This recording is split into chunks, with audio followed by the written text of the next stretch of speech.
Good morning, everyone. Today I'm going to explain English chapter 5, and the chapter name is Tom Thumb.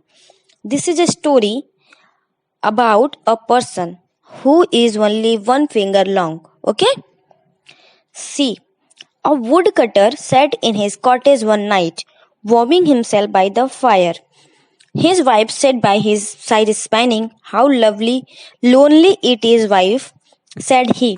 एक दिन की बात है, एक लकड़हारा अपने झोपड़ी में बैठ करके आग के पास अपने आप को गर्म कर रहा था। तो उसकी वाइफ भी वहां बैठी थी। वो अपनी वाइफ से क्या कह रहा था? हाउ लोनली इट इज, कितना हम लोग अकेला महसूस कर रहे हैं। You and I sit here by our self without any children, हम और तुम यहाँ पे बैठे हैं कि हमारे पास कोई बच्चे नहीं है। About an play and about amuse us while other people seem so happy and merry with their children। यानी वो क्या कर रहे हैं कि मतलब उनके पास कोई बच्चा नहीं है जिसके साथ वो खेल सकें और खुश हो सकें, बल्कि बाकी लोग अपने बच्चों की शादियां कर रहे हैं। What you say is very true, said his wife।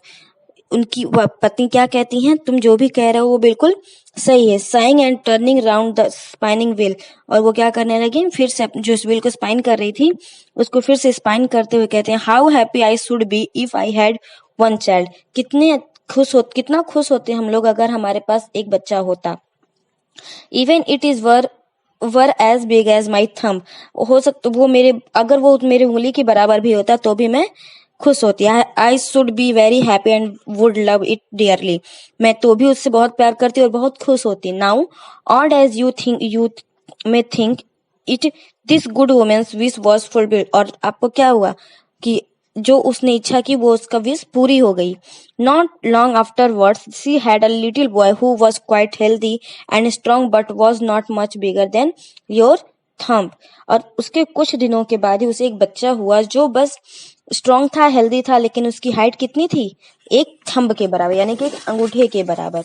So they said, well we can not say we have not got what we wished for, and little as he is will be love him dearly. अब वो कहते हैं कि हम लोग ऐसा नहीं कह सकते कि हमारी इच्छा पूरी नहीं हुई, हमारी इच्छा पूरी हुई, हम लोग इसे प्यार करेंगे चाहे वो कितना भी बड़ा हो।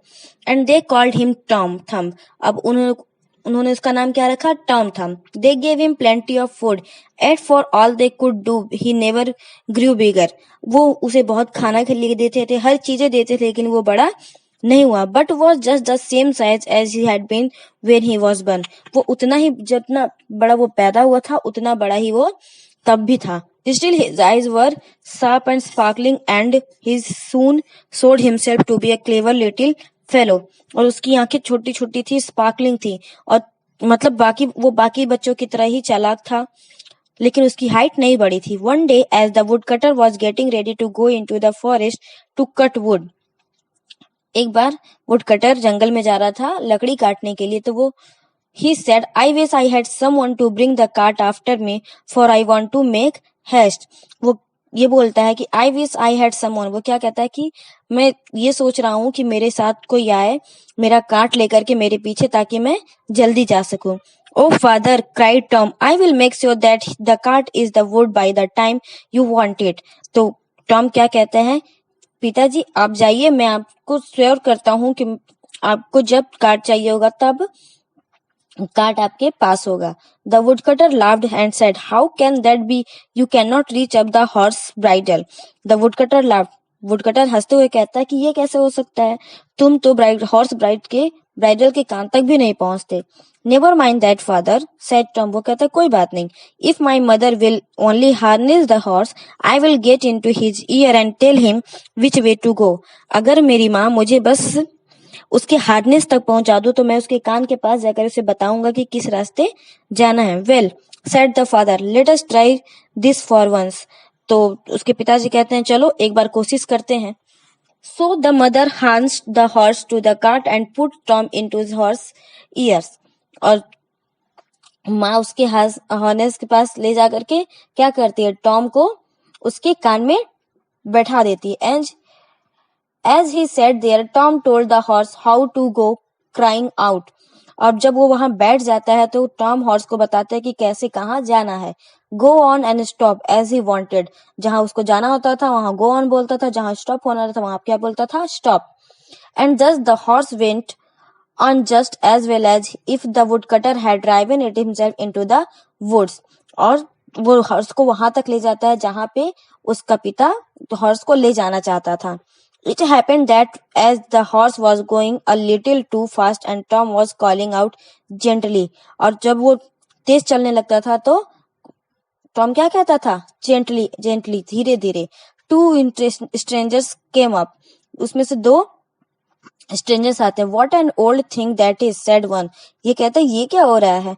There is cart going along and I hear someone talking to the horse but at I can not see anyone. वो देखता है, उसको कहता है कि ये क्या हो रहा है कि कार्ट अपने आप चल रहा है और एक आवाज भी सुनाई दे रही है लेकिन मैं किसी को देख नहीं पा रहा. Tom Thumb went on into the forest, और टॉम टिल एट लास्ट, और वो लगातार चलते रहता है.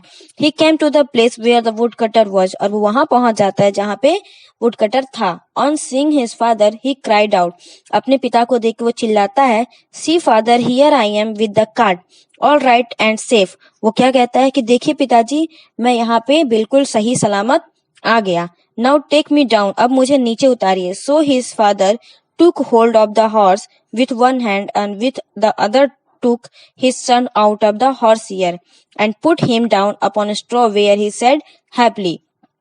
तो उसके पिताजी उस हॉर्स के पास जाते हैं, एक हाथ से घोड़े को पकड़ते हैं और एक हाथ से टॉम को उसके घोड़े के कान से बाहर निकालते हैं और उसको कहाँ बैठा देते हैं? स्ट्रॉ पे, जहां पे वो बहुत खुश हो जाता है. Okay, now I explain this chapter. Are you listen this chapter very carefully, how the beautiful chapter it is. Okay, now your homework is try to fill your book exercise by your own. Okay, have a good day. Bye.